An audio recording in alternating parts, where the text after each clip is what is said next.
لیں ذرا ایک دفعہ. وضو تو سب کو ہی کرنا آتا ہے, لیکن جو صحیح پراپر سنت طریقہ ہے نا اس سے لوگ وضو نہیں کرتے. نماز کا طریقہ تو بڑا لمبا ہے, اب وہ تو پوری کر کے دکھانا پڑے گا نا, تو وہ پھر کسی اور وقت انشاءاللہ. وضو کا جو طریقہ ہے نا, لوگ کیا کرتے ہیں عجیب, نارملی تو سب صحیح کر رہے ہوتے ہیں لیکن جو صحیح سنت طریقہ اس کو فالو نہیں کرتے.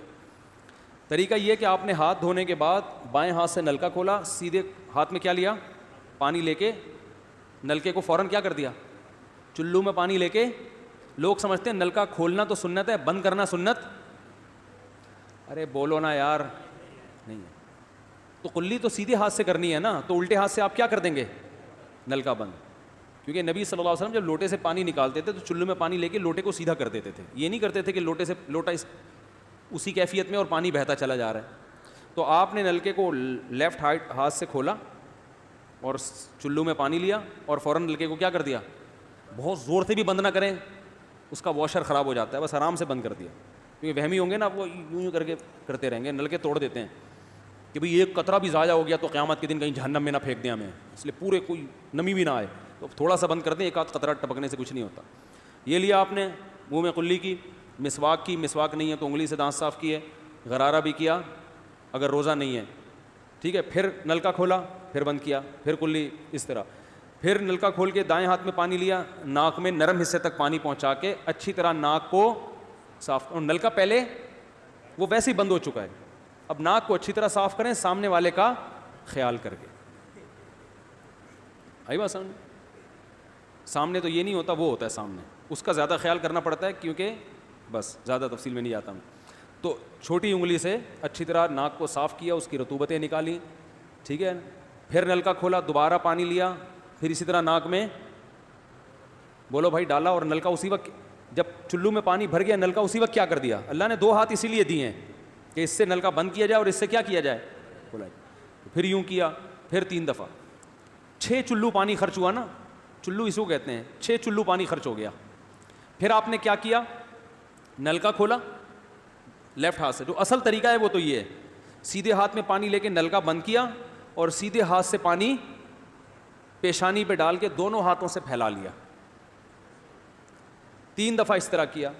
اس پہ عمل نہیں ہوتا تو پھر اتنا کر لو کہ دونوں ہاتھوں پہ کیا لے لو, نلکا کھول کے پانی لے کے پیشانی پہ ڈالو اور فوراً نلکا کیا کر دو, بند کر دو, اور پھر ہاتھوں سے اچھی طرح اس کو ملو. سمجھ میں نہیں آ رہی بات؟ تو یہ عمل کتنی دفعہ کیا, نلکا ہر دفعہ میں بند ہو رہا ہے. ہمارے یہاں جس ٹائم پہ نلکا کھلتا ہے تو جب تک وضو مکمل نہیں ہو جاتا بند ہونے کا نام نہیں لیتا. 3 دفعہ آپ نے منہ اچھی طرح دھو لیا. داڑھی ہے تو اس میں کیا کر لیا, بڑی داڑھی ہے, میری داڑھی ایسی, میں تو چلو سے پوری داڑھی دھو لیتا ہوں, چھوٹی سی داڑھی ہے, تو داڑھی میں خلال کر لیا آپ نے. اس کے بعد آپ نے بازو کیسے دھونے ہیں, بازو دھونے کا بھی یہ طریقہ ہے. لیفٹ ہاتھ سے چلو میں پانی لیا, جب سیدھے ہاتھ میں پانی آئے گا تو یوں کیا. قرآن میں کیا ہے کہ قمتم الی الصلاۃ فاغسلوا وجوہکم وایدیکم الی المرافق, اپنے ہاتھوں کو کوہنیوں تک دھو. بتایا دھونے کا عمل ہاتھ سے شروع ہوگا, ختم کہاں ہوگا, پانی یوں نہیں بہانا, اس طرح بہانا ہے پانی, یہاں سے یوں جائے. اور اس میں فائدہ یہ ہوتا ہے کہ بالوں کا جو رخ ہے نا نیچے کی طرف ہوتا ہے, جب پانی اپوزٹ سائڈ میں جاتا ہے تو اسکن اچھی طرح گیلی ہو جاتی ہے, سمجھ رہے ہو. تو آپ نے یوں لیا اور ہاتھ سے اچھی طرح ملا اس کو. ملنے پہ زیادہ زور لگانا ہے, ہم پانی پہ زیادہ زور لگا رہے ہوتے ہیں. پھر یہ بھی ہو سکتا ہے کہ دونوں ہاتھوں سے لو, دونوں ہاتھوں سے نلکا کھول کے دونوں ہاتھوں سے پانی لے کے, کیونکہ اس میں زیادہ پانی آ جاتا ہے, تو پانی لے کے آپ نے لیفٹ ہاتھ کو بھی یوں کیا نا تاکہ یہ پانی بھی ادھر ٹرانسفر ہو اور یوں چلا جائے. اس طرح سے آپ نے دوسری دفعہ دھو لیا اور نلکا کیا کر دیا, بند. پھر تیسری دفعہ بھی ایسے ہی کیا. یہ جو ہوتا ہے نا یوں یوں یوں کر کے رگڑے لگا رہے ہیں نلکے کے نیچے, ایسے یہ نہیں ہوتا, یہ سنت طریقہ نہیں ہے. نبی جس برتن سے وضو کرتے تھے تو اس طرح چلو میں پانی لے کے اس طرح وضو کیا کرتے تھے, غسل اسی طرح ہو جاتا تھا. تو اب پھر لیفٹ میں بھی ایسے ہی ہے, لیفٹ میں پانی ڈالا اور سیدھے ہاتھ سے سہارا لے کے کیا کیا, دونوں ہاتھوں کا پانی ادھر آ جائے گا. 1 دفعہ دھل گیا, اچھی طرح مسئلے کونیوں تک پہنچ جاتا ہے, اور پریکٹس کے بعد تو بہت اچھا ہو جاتا ہے. اس کے بعد آپ نے کیا کیا, سر کے بالوں کا مسا. سر کے بالوں میں جو یہ ہے یہ طریقہ کچھ بھی نہیں ہے, کہیں بھی ثابت نہیں ہے. سیدھا سیدھا آپ نے ہاتھ گیلے کیے, پیچھے لے گئے, ایک حدیث میں صرف یہاں تک آتا ہے, ایک حدیث میں واپس لانا بھی. تو دونوں طریقے ہیں مسح کے, صرف پیچھے لے جاؤ یا پیچھے لے جا کے پورے سر پہ ایسے ہاتھ پھیر لیا, کیا ہو گیا سر کا مسح. پھر انگلیوں کا, وہ کانوں کا, الاذنان من الراس, حدیث میں آتا ہے کان کس میں سے ہیں, سر میں سے. کیا مطلب اس کے لیے نیا پانی لینے کی ضرورت نہیں ہے.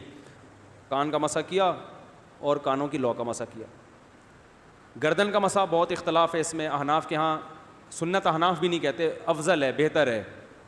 سنت کے لیے جتنی مضبوط دلیل ہونی چاہیے وہ گردن کے مسح پہ نہیں ہے, اس لیے احناف کا بھی فتویٰ یہی ہے کہ بہتر ہے کر لو, سنت نہیں, زیادہ زیادہ اس کو مستحب کہا جائے گا. تو گردن کا مسح کر لیں تو بھی ٹھیک ہے, نہیں کریں بولو بھائی ٹھیک ہے. لیکن یہ جو یہاں کا مسح نہیں ہوتا, بعض لوگ پوری گردن کو یوں کر کے لا رہے ہوتے ہیں, ایسا نہیں ہے.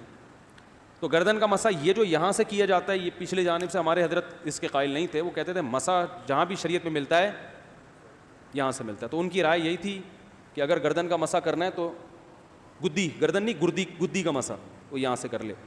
لیکن یہ کوئی نہ سنت مؤکدہ ہے نہ کوئی زیادہ تاکید ہے اس کی, کوئی کرے ٹھیک ہے, نہیں کرے تو بھی ٹھیک ہے.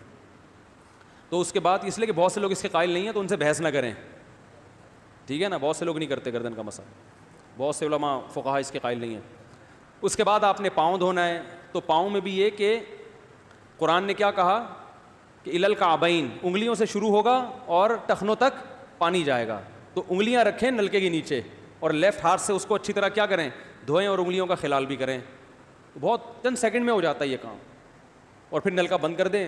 پھر دوسرا پاؤں سیدھے ہاتھ سے نلکا کھولا, سیدھا ہاتھ نلکے پہ رکھیں اور الٹے ہاتھ سے پاؤں دھوتے رہیں, جیسے ہی دھل جائے. تو میرا خیال ہے ایک مگا پانی بمشکل استعمال ہوتا ہے, ایک مگا جو ہوتا ہے نا نہانے والا. لیکن آج اگر جو لوگ وضو کر رہے ہیں نا, ان کا پانی اگر آپ دیکھ لو تو بالٹیوں کی بالٹیاں خرچ کر رہے ہوتے ہیں, اور معذرت کے ساتھ کم بختوں کا وضو پھر بھی نہیں ہوتا. پھر بھی ان کو شک ہوتا ہے کہیں کوئی جگہ خشک نہ رہ گئی ہو.